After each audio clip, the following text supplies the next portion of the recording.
Is romance scam and its related fraudulent engagements among people who are popular? Is it popular in this country? Is it a prevalent thing? I wouldn't exactly. So it's prevalent. Yes, romance fraud is not something.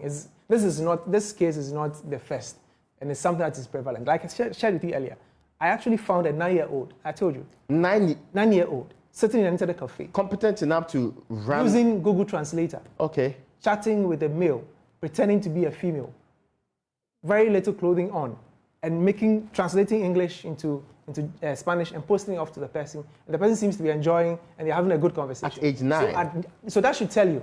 I see. You understand. And again, just to maybe blow your mind, this is an enterprise.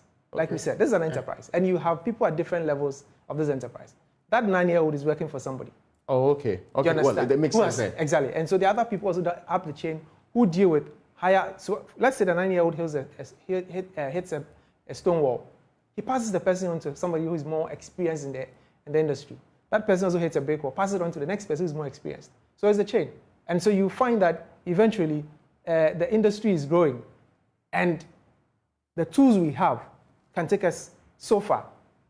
As in the tools the state has to monitor, and like institutions like yours. I mean, you have to monitor and see who's doing what. Sure. As we speak, and I'm sure my senior. Because I was going to ask, why are you not rooting it at the bad? Why are you not stopping all of these things at the goal? I'll go back to something I know my senior is very familiar with the asset declaration, as I mentioned earlier. There are concerns raised that, listen, somebody's declaring his assets. I don't know whether it's changed or it's being said that it's changed, but I declare my assets, I put it in an envelope, and then bring it to the Auditor General or whoever I'm supposed to send it to. Unless there's a matter in court, and then the court orders for it to be opened up. It sits there until whatever period that I want to have. As to whether what is in our plain sheets or not, we don't know. The improvement is that now people verify the assets before the filing is done. If that is the case, that's a good thing. So then we can be able to tell over a period what has changed and then ask the relevant questions. And like he said, if somebody came in with nothing and in 2 or 3 years he's riding vehicles which we know their worth and how much a politician earns or a parliamentarian earns, there are questions to be asked. And these are issues we need to interrogate and then put in proper laws that are able to ask the relevant questions and then rid persons who are benefiting from such crimes or such activities from our society. Until we do that, we'll go back and be talking about it, but the laws are not that exact to deal with the situation as we have it. This question that was asked by many, why was Haji Afore, for example, not arrested by Ghanaian authorities? Why do we have an economic and organized crime unit in the Republic and other units from so many of these bodies, and yet none of you arrested her or stopped her activities until it became an international embarrassment for all of us? So first of all, in dealing with crime, you look at the forum.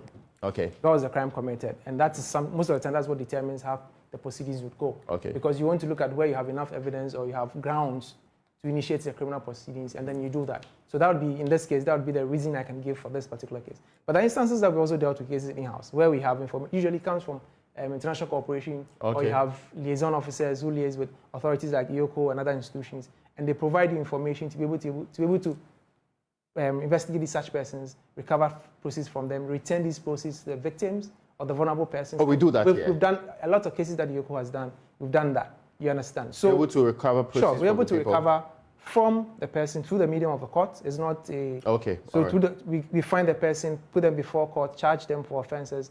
Court makes orders for us to return these funds to the persons who are victims of these romance frauds, and also restore them to their.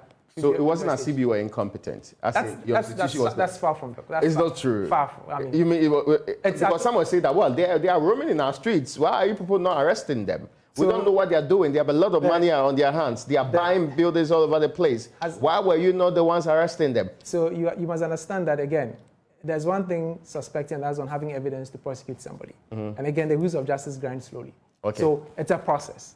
And so how long is slower than that of the US? No, again, this investigation didn't start just 2024. Yeah. Remember, the case started a long time ago. And again, some of these investigations, you don't bring it into the public domain. What you do is have all the variables in front of you, connect the dots, and then you start the process. So sometimes you allow the criminals to go on what they're doing because you're building a dossier on them. So that when I nab you, I have evidence to point to. So it's not an issue of rushing in And that's when you lose everything. It's a process, and it's a painstaking process because, listen, they also have lawyers. What they are going to do is only raise a doubt. I think people want to know whether we could have on our own, mindful of the operations of the people involved, arrested or probably got into the bottom of this Hajia Faro matter. We could have. Really? We could have. We could have. Because you see... Not because she's popular, because she's a musician and she's linked to some of these. You see, without disclosing the kind of investigations that are done, it cuts across. Politicians, musicians, entertainers, students. It cuts across. But I've never heard any musician that you have actually prosecuted or any big time social media influencer. Like when I told you that we've returned funds to you, you're shocked.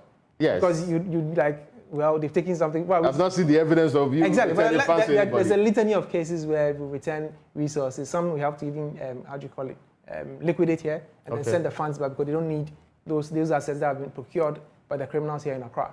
So you have to liquidate that and then send whatever you can realize back to the victims.